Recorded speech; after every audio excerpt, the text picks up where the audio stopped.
आपण शासकीय कर्मचारी आहात, मात्र आपल्यावर न्याय होतो, त्यामुळे जिल्हाधिकाऱ्यांना आपण या ठिकाणी निवेदन दिलं. नेमकं काय?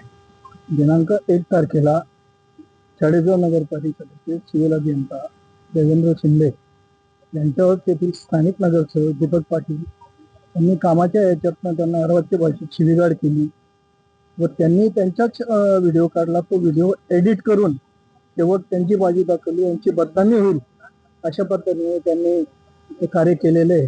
आणि या घटना सतत घडत असतात जिल्ह्यामध्ये. आज रोजी सर्व नगर परिषदांचे संवर्ग अधिकारी कर्मचारी सर्व जिल्हाधिकारी साहेबांना सन्मान, त्या नगरसेवकांवर कडक कारवाई व्हावी यासाठी निवेदन देण्यासाठी इथं सगळेजण उपस्थित झालेले. काय मागणी आहे? मागणी तीच आहे की बा नगरसेवकांनी त्यांच्या पदाचा दुरुपयोग करू नये. काही काम असेल तर ते शिवसाहेबांच्या माध्यमातून सांगावं. नगरसेवकांना तसा अधिकारही नाही डायरेक्ट बोलण्याचा, ते तुम्ही का केलं नाही असं नाही तसं. बॉडी आहे, बॉडी मार्फत ठराव करून जे काय असेल ठराव इम्प्लिमेंट करणं कर्मचाऱ्याचं काम आहे. नगरसेवकांनी उगीच दमदाटी करून कर्मचाऱ्यांकडनं काम करून घ्यावी नाही. मागण्या पूर्ण नाही झालं तर पाऊल काय असेल संघटनेचा? जिल्हा स्तरावर नगरपालिका बंद करू आहे. आपलं नाव? मी सोमचंद फंदांशी, महाराष्ट्र राज्य नगर परिषद नगर कर्मचारी संघटनेचा नाशिक जिल्हा नाशिक विभागाचा अध्यक्ष. आपला व्हिडिओ जो व्हायरल होतो आहे, नगरसेवकांची शिवीगाळ करून चळगावी या ठिकाणी काय घटना होती?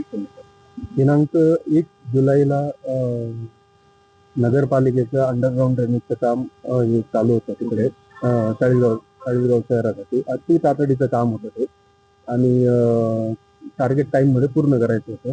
त्या ठिकाणी येऊन नगरसेवक दीपक पाटील यांनी शिवीगाळ केली आणि सदरील काम मध्ये अडवण्याचा प्रयत्न केलेला आहे तिथे. त्याच्यामुळे आम्ही सर्वजण जमून जिल्हाधिकारी साहेबांना निवेदन दिलेलं आहे त्या संदर्भात.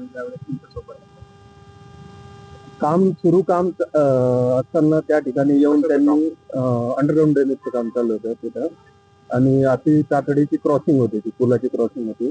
त्याच्यामुळे ट्रॅफिक जास्त गावातले अडवता येत नव्हते. आम्हाला अति तातडीने कम्प्लीट करायचं होतं ते काम. त्या ठिकाणी नगरसेवकांनी येऊन दीपक पाटील म्हणून गट नेता आहेत तिथं विरोधी पक्षाने, त्यांनी येऊन तिथं शिवीगाळ केली, कर्मचाऱ्यांना शिवीगाळ केली, मजुरांना काम करू देत नव्हते, तिथं काम अडवलं त्यांनी तिथं.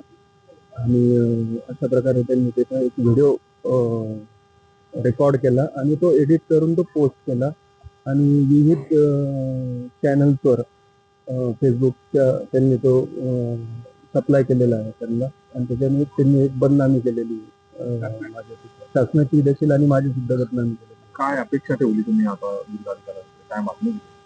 आमची जिल्हाधिकारी साहेबांना एकच मागणी आहे की अति तातडीने त्यांच्यावर कारवाई व्हायला पाहिजे नियमानुसार. तशी कारवाई नाही झाली तर आम्ही पुढचं पाऊल उचलणार आहे. तसं आम्ही निवेदन देखील दिलेलं आहे. सदर ठिकाणी आता आम्ही कर्मचारी वर्ग, सगळे अधिकारी वर्ग तिथं काम करत असतो. त्या ठिकाणचे असलेले जे पदाधिकारी त्यांनी असं दमदाटी करून किंवा दबाव तंत्र वापरून कामात अडथळे निर्माण करू नये अशी आमची अपेक्षा आहे. आणि जर काही त्यांना अडचणी, तांत्रिक अडचणी कामामध्ये वगैरे, तर आमचे वरिष्ठ जे अधिकारी आहेत, मुख्याधिकारी वगैरे, त्यांना त्यांनी लेखी निवेदन द्यावे, त्यांचं निराकरण करण्यात येईल. परंतु यापुढे जर असं काही घटना घडण्यात आली कोणत्याही नगरपालिकेमध्ये किंवा कुठे, तर आम्ही काम बंद आंदोलन करणार आहे. या तर आपलं नाव? माझं नाव देवेंद्र शिंदे.